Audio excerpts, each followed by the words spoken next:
कार्यक्रममा उपस्थित रहनुभएका नेकपा माओवादीका विभिन्न तह र तबकामा रहनुहुने आदरणीय कमरेड साथीहरू र यस कार्यक्रममा उपस्थित रहनुभएका गठबन्धनतर्फका नेपाल बेलकोटगढी नगरपालिकाका मेयरका उम्मेदवार जगतबहादुर गुरुङज्यू लगायत यो कार्यक्रमलाई सभ्य र भव्य रूपमा सम्पन्न गर्नका निमित्त काठमाडौँमा आफ्नो रोजगारीको सिलसिलामा व्यावसायिक सिलसिलामा रहेर पनि हामीले छोटो समयमा करिब 6-7 घण्टाको टाइम दिएर सूचना जारी गर्दा यो सौभाग्य प्रदान गर्नुहुने तमाम यो हलमा उपस्थित रहनुभएका तमाम साथीभाइहरूमा म हार्दिक रूपमा जय नेपाल भनेर अभिवादन टक्राउन चाहन्छु।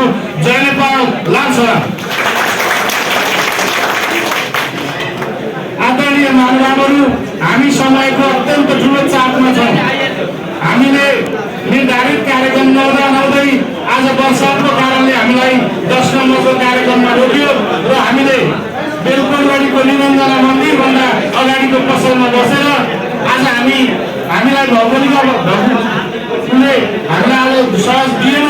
त्यस कारणले काठमाडौँको भएका साथीहरूलाई हामी भेट्नका निमित्त जसरी आतुर थियौँ र त्यसै गरी तपाईँहरूले साथ दिनुभयो। त्यसका लागि म नेपाली कङ्ग्रेसको तर्फबाट र बेलकोटगढी उपमेयरको गठबन्धनको उपमेयरको तर्फबाट यहाँलाई हार्दिक धन्यवाद पनि दिन चाहन्छु। म समय लामो नलिकन यहाँको बिचमा के अनुरोध गर्न चाहन्छु भने यो गठबन्धनको औचित्यको बारेमा आजका प्रमुख अतिथिले प्रश्न गर्नुहुनेछ। म त्यतातिर जान छैन। यो समय म प्रमुख अतिथिलाई छाड्दै हामी बेलकोटगढीमा गठबन्धनबाट निर्वाचन लड्दै गर्दा यहाँको बिचमा पक्कै पनि धेरै प्रतिबद्धताहरू छन्।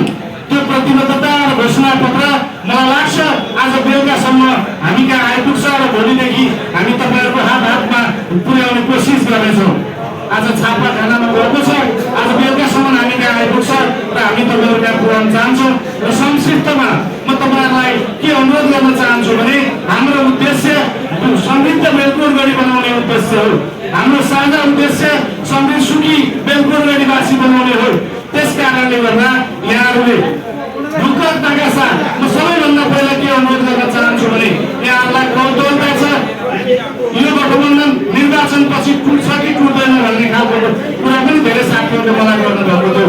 म तपाईँहरूको बिचमा के प्रतिबद्धता जाहेर गर्न चाहन्छु भने जगतबहादुर गुरुङ र शिव दाहालले बेलकोटगढीको नेतृत्व गर्दै गर्दा यो गठबन्धन कम्तीमा 5 वर्ष रहन्छ।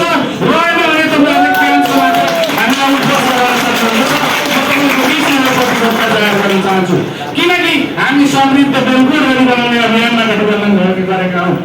त्यस कारणले गर्दा समृद्ध बेलकोटगढी यसरी बन्छ। आज बेलकोटगढीभित्र हाम्रो घोषणापत्रमा तपाईँहरूले पढ्न सक्नुहुन्छ।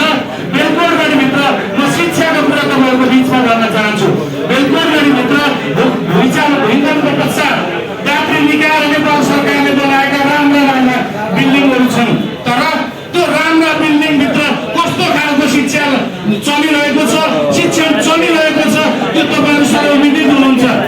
ती व्यतिथिमा चलिरहेको शिक्षणलाई हामी थृतिमा लिएर आएर हामी निजी क्षेत्रलाई भन्दा सरकारी स्कुलहरूलाई प्रायोरिटी प्रदान गरेर सरकारी स्कुलमा गुणस्तरीय शिक्षा प्रदान गर्ने हाम्रो पहिलो कदम हुनेछ। हामीले देखेका छौँ बेलकोटगढीमा नाम मात्रका स्वास्थ्य चौकीहरू स्वयंसेविकाहरूलाई अहिले बेलकोटगढीको नेतृत्वले गरिरहेको व्यवहार तपाईँहरूले प्रश्न रूपमा बुझ्न सक्नुहुन्छ। म सबैभन्दा पहिला के प्रतिबद्धता जाहेर गर्न चाहन्छु भने बेलकोटगढीभित्र स्वास्थ्य क्षेत्रमा काम गर्ने स्वयंसेविका दिदीबहिनीहरूलाई हामी निर्वाचित भएको 2 महिनाभित्रमा उचित खालको भत्ताको व्यवस्था गर्नेछौँ र त्यो हाम्रो घोषणापत्रमा आउनेवाला छ।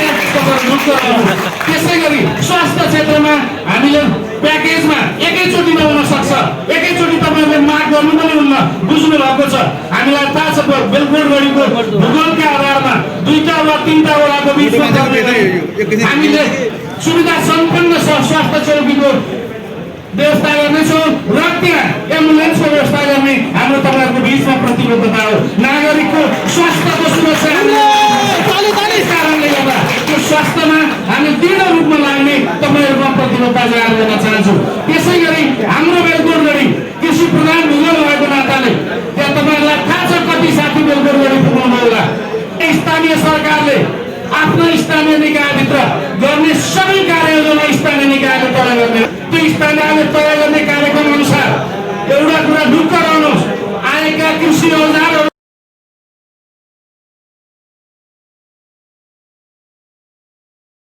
कृषि औद्योगिकरणमा चाहिने तमाम औजारहरू नगरपालिकाले दिएको अनुदानमाथि नगरपालिकाले अनुदान दिएर कृषकहरूलाई बाँड्ने तपाईँहरूको बिचमा प्रतिबद्धता पनि जान चाहन्छु।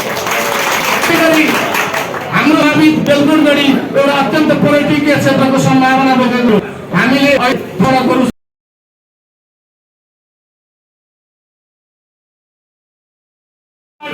म यहाँ ठुलो गफ गर्न चाहन्न।